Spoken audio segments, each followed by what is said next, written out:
The three concepts that I will be discussing about this photograph are frame, focus, and vantage point. The first thing I would like to discuss is the composition of the photograph. As we see here, the train tracks are not placed directly in the middle of the photograph, but rather slightly to the right. And we only see part of the mountainside to the right, so we might wonder exactly how much of the mountain is excluded in the frame.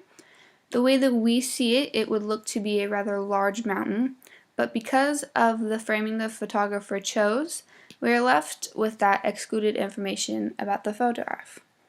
The horizon line to the left is another very important thing to acknowledge. It kind of splits the photograph in half horizontally, giving us two very different areas of visual interest.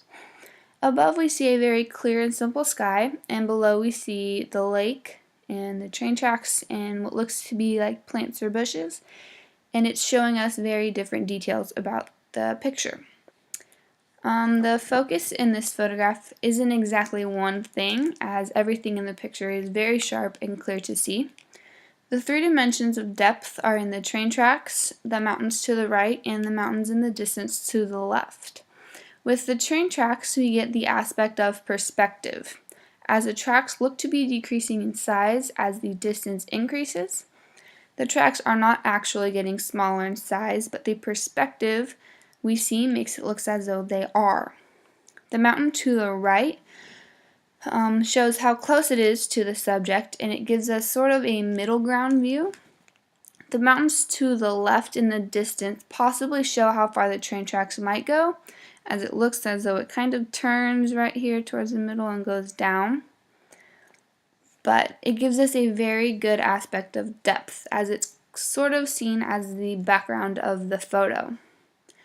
The visual focal point would have to be the train tracks because of the alluring perspective that it gives us. Personally, when I look at the photo, the train tracks are the first thing that capture my interest. The vantage point of the photograph was taken at an angle of which the photographer is capturing a straight-on point of view. He did not choose to shoot an angle above, maybe of the train tracks, and he did not choose to shoot a shot below, making maybe the mountain look bigger and more detail in the tracks, but rather very straight on. The photographer is likely standing directly on the train tracks in order to capture this photograph to give us that aspect of perspective as we see the tracks becoming smaller and smaller as distance grows larger and larger. He probably chose this vantage point to give us the view as if we were riding on the tracks or as if we were driving the train, and this is the sight that we would see.